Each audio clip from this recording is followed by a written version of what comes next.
mula QC, punta naman tayo sa southern part ng Metro Manila, sa Muntinlupa. At dito, nakakatuwa na malaman na tila nakakahawang sigasig at kapuri-puring ehemplo na ipinapakita ng mga disipulo o advocate ng good governance principle. Yan ang patutunayan natin sa report na to.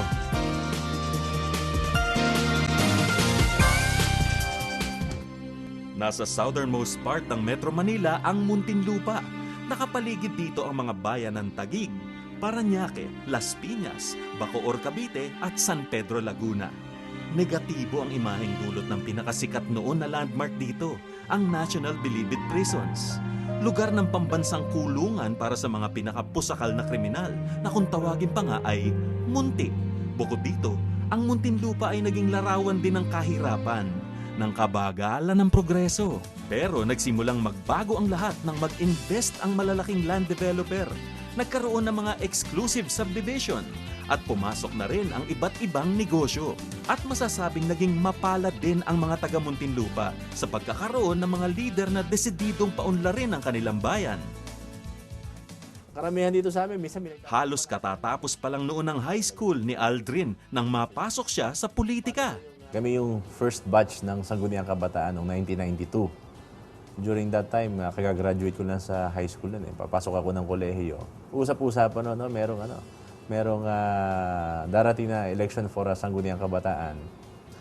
During that time, medyo aktibo kami nun sa student government. So nagkayagan. So merong kakandidato doon sa kanilang lugar. Ganon din naman sa amin.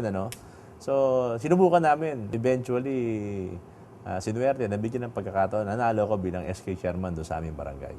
At yun na nga ang simula, naging 3-termer councilor, vice mayor, hanggang pagtiwalaan na maging alkalde mismo ng Muntinlupa. Nakatatlong term ako ng konsehal sa 1995, 98, 2001. Tapos noon, sabi nga namin, walang mawawala kung susubukan natin. So sinubukan namin noon lumaban bilang vice mayor. Eventually, pinagbigyan din. Then after nung one term, sinubukan ulit namin bilang mayor. Pinagbigyan ulit. Kabilang siya sa tinatawag na new breed of politicians. Youthful, aggressive, creative, at uhaw sa pagbabago. Pero tila pagsubok ng panahon, halos kauupo lang niya bilang ama ng lungsod ng isang trahedya ang maganap. Tinupok ng isang malaking sunog ang mismong City Hall noong August 2007. Sa kabila ng pagsisikap ng mga bumbero at pagtulong ng mga opisyal at kawani ng City Hall na maapula ang apoy, hindi napigilan ang paglaki at pagkalat nito. Subalit dito rin naman nakita ng kanyang mga kababayan kung paano mamuno si Mayor San Pedro sa harap ng pagsubok. Ginawa niyang oportunidad ang trahedya at dahil sa karanasang yun, naging prioridad ni Mayor Aldrin ang pag-upgrade ng kanilang firefighting capability. Alam niya kung gaano kahirap labanan ang sunog sa mga mataong lugar, lalo na kung kulang ang equipment ng mga bumbero. Sa tulong ng konseho, kumilos siya upang higit na mabigyang proteksyon ang mga taga Muntinlupa sakali mang magkaroon ng sunog.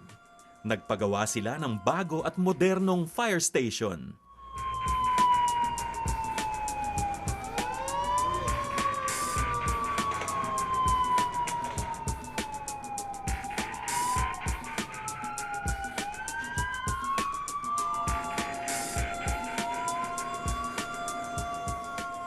Karagdagang fire trucks. Kasama na ang state-of-the-art na rescue ladder fire truck. Sa pamamagitan nito, mas mabilis maililigtas ang mga matatrap, maski pa sila ay nasa mataas na bahagi ng nasusunog na gusali. Ngayon, ito ay maituturing na isa sa pinaka-advanced sa buong bansa. Nangunguna na ang Muntinlupa sa mga syudad sa buong bansa na merong state-of-the-art firefighting capability.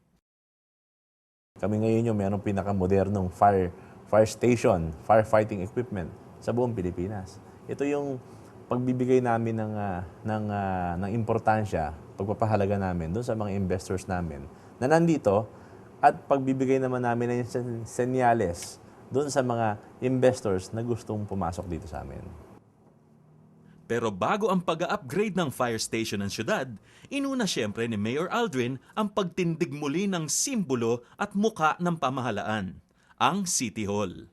Sa kabila nga ng mga challenges, hindi nagpaawat si Mayor sa pagganap sa kanyang tungkulin. So nung masunog, kinakailangan gawin ka agad eh. Hindi pwedeng iwanan na ang itsura ng City Hall namin is sunog na sunog.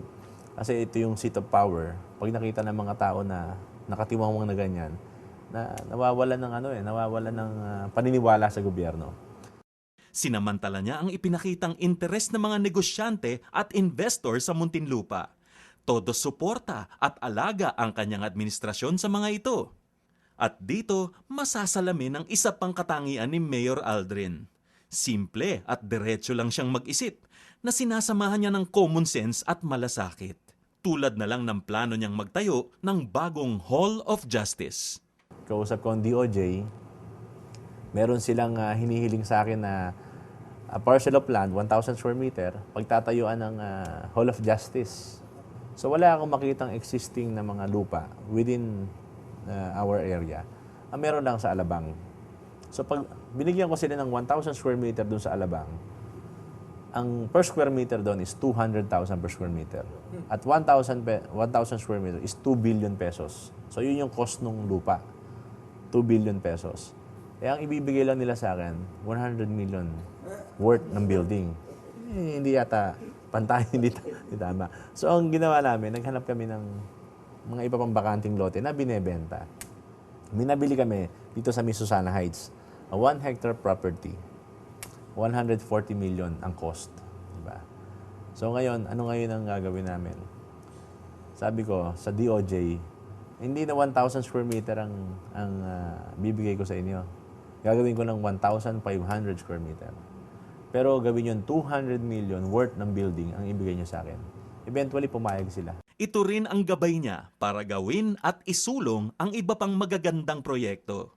Gaya ng Patubig para sa Lahat, kung saan nauna na siyang napabantog bilang Mr. Libreng Patubig, pagpapagawa o pagsasaayos ng mga lansangan, kabilang na ang mga new alternate route upang mapagaan pang lalo ang daloy ng traffic. Yung nagkokos ng traffic ngayon na nagpupunta ng Cavite through Daanghari Road, doon sila dumadaan sa aming tinatawag naming Commerce Avenue. Ito yung interior road na tumatago sa Philinvest, going to Madrigal Business Park, then going to Daanghari. Katapatan at kalinisan sa paglilingkod sa bayan. Yan ang prinsipyo ni Mayor Aldrin. Sa mga susunod na presentasyon dito sa Usapang Politika, ipakikita pa ni Mayor Aldrin ang iba pang halimbawa ng kanilang dekalidad na serbisyo sa mga Muntinlupeño. Sa edukasyon, kalusugan, kabuhayan, kalikasan, peace and order, at iba pa.